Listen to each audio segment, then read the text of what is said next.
قال النبی صلی اللہ تعالی علیہ وسلم،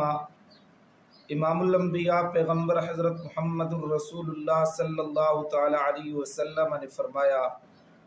وَهُوَ سَيِّدُ الصَّادِقِينَ، اور وہ سچوں کے سردار ہے، لا یزال من امتی امت قائمت بامر اللہ،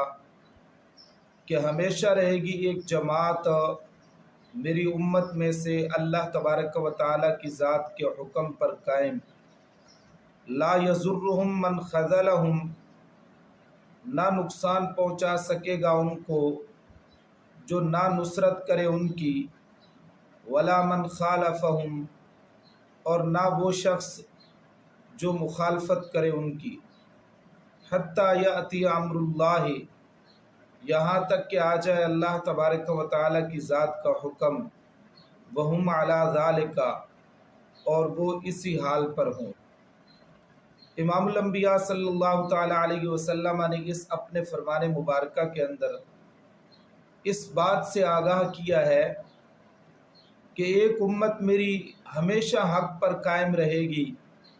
جو حق پر قائم ہوگی حق بات کہے گی،